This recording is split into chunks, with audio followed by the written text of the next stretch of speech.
So yeah, everybody's kind of asking the same question: what's going on with the box office? I mean, why isn't it as strong as it usually is? Well, if we're being perfectly honest here, it's not that hard to see why.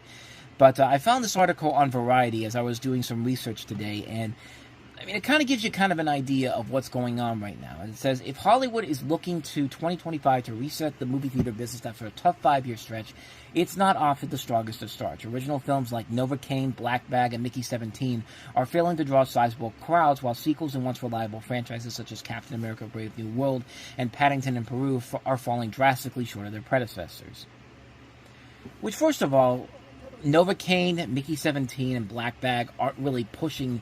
These are not bad movies that I've heard of. These are movies that are actually capably done, but we'll get to the reason why those films aren't doing well. Captain America: Brave New World is doing well enough considering all the backlash it was getting beforehand. Paddington in Peru, most of that money's coming from overseas markets. Paddington is not a big draw here in the States, unfortunately. It's a lot like a Doraemon. Doraemon's popular everywhere else around the world, especially in Japan. But here in America, we can't. But we have no idea how to celebrate this character and give him the respect he deserves, just like he does in other countries. When Disney can't even sell him to America the right way, there's clearly something wrong here. And it's not the character itself; it's just the fact that there just isn't a high demand for a character like him or Paddington in the U.S., unfortunately. And it's not the character's fault. The movies are great, but it's just. We in the U.S. should be glad that we're getting that people are coming to see these movies regardless, and they're the films that are definitely going to be holding on to lasting legacies.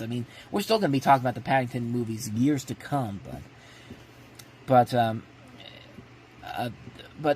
in terms of like Novocaine, Black Bag, and Mickey 17 not doing well, I think I can pretty much explain why these movies have not been doing well. And I think it's pretty obvious if you watch a lot of television, if you watch videos online.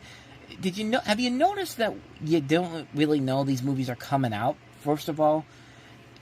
It's like this is, and maybe, just maybe, if the studios really want people to get their butts into the seats and see these movies, maybe, just maybe, promote your goddamn movies more more, because good Lord, I don't think I've ever seen a lineup of films that have done so poorly because the studios just won't promote the films. Like, you don't see commercials on television anymore. And when you do see them, it's already too late. Like, it's literally days before the movies come out, and nobody knows when the films come out. Like, we had The Monkey, the Oscar Perkins movie that came out the weekend after. And, nobody really knew that was coming out. Nobody really saw any commercials on television. Last Breath had promos on TV playing days before the film came out. I didn't even know that movie existed until I saw the commercials watching The Simpsons on FXX. Yeah, that's the problem here. The movies are... It's not that the movies are terrible, far from it. It's the fact that you're not doing a good job of promoting these movies whatsoever. Why are the Disney movies making the most money? Because Disney is the one that's putting their money in the promotions. Like, Warner Brothers barely had anything for Mickey 17 unless you were watching the football. Because they had a huge promo push during the playoffs in the NFL, but Warner Brothers doesn't bother promoting anything in the Super Bowl. Like, at least Novocaine had the knowledge to say, gee, the biggest television event of the year, you know how we can get this movie out to the public? Put a commercial during the Super Bowl, and sure enough, that's what they did. And maybe it kind of helped them out in the long run, but at the same time, it's just kind of like, it didn't really help them out at all, because other than that, they haven't really been promoting the film as much as they should. I don't know what's going on with these marketing companies. Are they just consolidating them at the studios or something like that? Because this is getting ridiculous. And, like, of course, next week we've got Snow White. Snow White is being pushed around. You've already seen the promos and all that stuff, but you probably also forgot that there's a new movie coming out with Jonathan Majors involved, Magazine Dreams. You probably forgot there's a new Barry Levinson film coming out. Barry Levinson's first movie in a while, and it stars Robert De Niro. It's in dual roles, The Alton Nights, which is a film I'm actually kind of looking forward to seeing. Assuming it's actually going to play in theaters, because I think this is one where they're not showing any promos on television for it. And it has me worried that this is just going to go straight to limited release and just kind of be dumped out there. And then you probably forget that there's a couple of other movies coming out at the end of the month, like The Women in the Yard, the new horror film from Jason Blum. Like, how can you not promote a movie with Blum's name on it? Regardless of how you feel about his movies, Blumhouse is a marketable name, and yet NBC and Universal, the companies that are right up there with Disney with marketing and doing a great job at it, are failing to promote these movies they've got coming out. Like, if we're being honest, the only big marketing push I've seen over the next couple of weeks was the Minecraft movie, and that's the one that's projected to make a ton of money, which, I don't know, it still looks incredibly bad. It still looks incredibly bad to me, but did you know that there was a new Alex Garland movie coming out next month? A movie that came out around the same time last year that Civil War did? I didn't know that.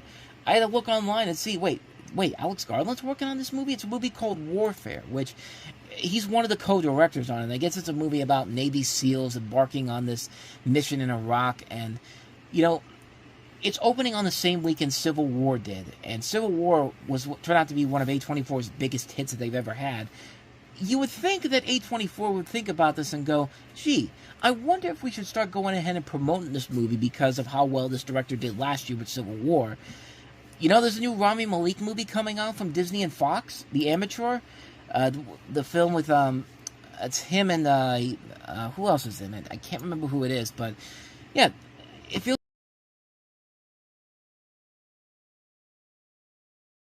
like they're not doing anything about that. There's another Jason Blum movie coming out called Drop with Megan Faney, which is also from Blumhouse, and as I said before, but, you know, the word of mouth on that one supposedly is really good too, so, I mean, I don't get what's going on here. I mean, they're not doing it. They're not promoting these movies enough.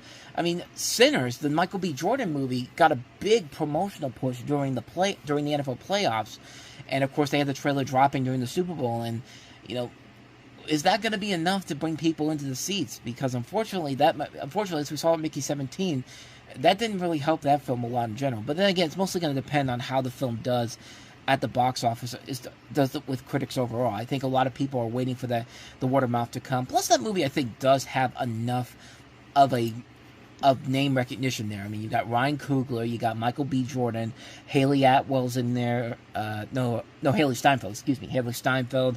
I mean, there are notable names in that film that I think will put people in the seats, but I don't know, like, the fact that the lack of, the lack of a marketing push really feels like it's rearing its ugly head in here. And I'm going back to the article here.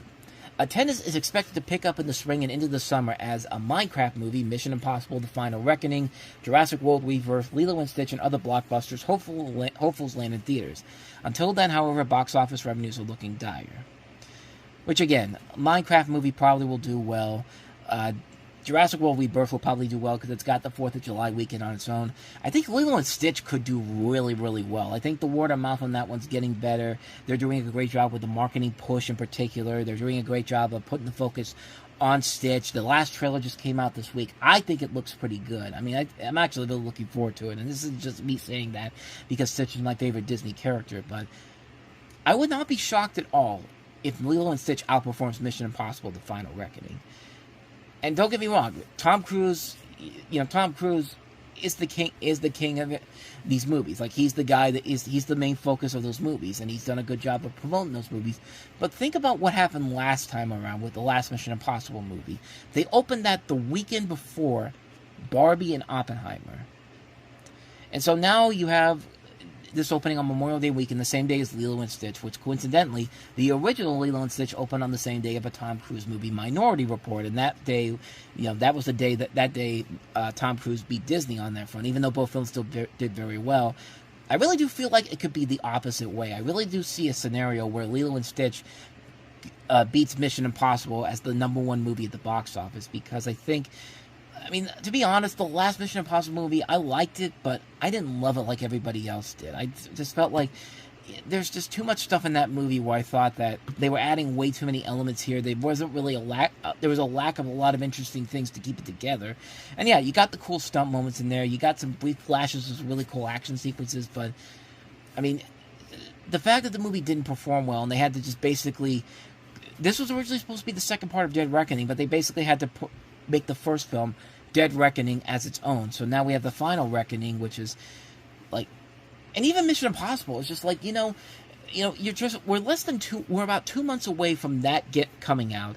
And it seems like Paramount's not really doing anything in terms of like big promotions for it. It's just like we've had one teaser trailer that came out around Christmas time, I think, but we haven't had anything since then. Like I'm guessing maybe there was I want to take a guess and say there might have been a trailer that maybe dropped during Novocaine, and it's one of those things where they only show it in theaters, and then later in the week they'll show it on they'll show it online. I'm thinking that's what happens. That's what's happening, but I don't know, man. I don't know what they're doing. Maybe they're waiting for March Madness to start, because, March Madness could be a launch pad for these movies that haven't had a big marketing push yet to get their butts in high gear here. I mean, it wouldn't put past them to do it during the March Madness, honestly. But the bottom line here is what I'm trying to say about the box office as a whole is that it's not helping the box office when you're not promoting these movies out to people. I mean, it's not the movies themselves. It's not the fact that they're bad. There's not bad movies here. Far from it. We've had our fair share of really good movies that a lot of people say, hey, you should probably go ahead and check this movie out because it's actually pretty cool. I mean, like, as I said before, The Day the Earth Blew Up, Black Bag, I've heard a lot of great things about. Last Breath I was hearing a lot of really good things about, but it's just, I really wish we had a good idea of what was going on, and I really wish we knew what was going on with the box office in general, and just what are we holding up here for? Like, what's the hold up? Like, why are we not getting any big pushes on a lot of these big movies in general? But it's just, like, I don't know, it's just baffling to me. But regardless, there are a lot of good movies out there that you should be checking out. I mean, Novocaine, I've heard a lot of good things about. Mickey 17, I've heard a lot of good things about. Black Bag's, I've heard it's pretty good. The Day the Earth Blew Up is amazing. So, yeah, there are definitely a lot of good films out there that should be seen in the theater, and you should get your butts up to go see. Really, it's just that. Like, but it's really got to depend on the studios to come out there and put the money where the mouth is. Just like, put the money into putting these movies out here. Like, people want to go to the movies, man. I hate this idea that everybody thinks that streaming is the way to go with the future. And we're going to talk about one big new movie that came out on streaming this week that has largely been panned, and having seen it, I can definitely see why. But even that movie probably could have done well if there had been a studio out there willing to put it out there and put a push to it. I mean, if you put it on an international release with a big worldwide release, that movie could have made back its budget, no question about it. Hell, The Day the Earth Blew Up, a Looney Tunes movie, would probably be the number 1 movie if Warner Brothers actually put their time and the effort to put the film out, to put a big marketing push out there. Do what Disney does with their movies. Put the money out there. Like, put the money into the film that you're supposed to be proud of, instead of just dumping it like it's bad stock. Like, it just makes no sense whatsoever. And, after this, next week we've got, of course, Snow White, which should do very well. And, it's gonna be Disney, because they're the ones they're the only ones out there that are putting a lot of the money into the marketing for this, and people will go to see that movie regardless of the internet backlash, which really is not backlash really at all. It's just people that are whining because, oh, how dare Rachel Zegler say that Snow White is so outdated and out of touch, and and that's a stupid controversy to me. With Gal Gadot, I mean, I'm not going to say anything about her thing, because it's mostly related to the controversy surrounding Gal Gadot has been mostly about, the Israel-Palestine conflict, which personally I don't care about. Not to say that I don't care about the outcome here, but I've got more important things to do in my life than put the focus on that. But I mean, like I said, it's gonna be it'll be the number 1 movie. Not to say it'll be a great success overall, but it'll at least give people who are worried about the box office to say, hey, there's a little bit of promise here. And I don't know, but it looks like, honestly, the film doesn't look that bad, and I'm looking forward to it because I like these two as actresses. Rachel Zegler, I've been a big fan of for a long time. Thanks to West Side Story and the Hunger Games movie. I've liked Gal Gadot. I think she's really good as Wonder Woman. Mark Webb is a solid director. This is the guy that did 500 Days of Summer. And, I don't like the Spider-Man films he did, but Andrew Garfield's pretty badass. But yeah, there really should not be a problem with the box office in general for Snow White. I'm more worried about what the Alto Nights is going to do because, yeah, like I said, I've yet to see one commercial on television for it. It's a $45 million movie, and it seems like Warner Brothers is doing the same thing to this film that they did to Clint Eastwood's Juror Number 2, and just kind of dumping it out there where nobody's going to even know it even exists. But it's what I kind of want to see, but hopefully there is something out there that I'm just not seeing, and I don't know. But it's not helping the box office when you're not promoting these movies. That's my main argument here. It's just like Hollywood studios, because I know some of you out there are watching this show because you have an idea of who I am, but this is coming from somebody who loves movies and still goes to the theaters for entertainment and doesn't see streaming as a necessity, and I see it more of it as an accessory. But put the money into marketing your movies. Novocaine probably would have done twice as much as it did this weekend if you actually tried. Just try. That's all we're asking you to do, is just fucking try.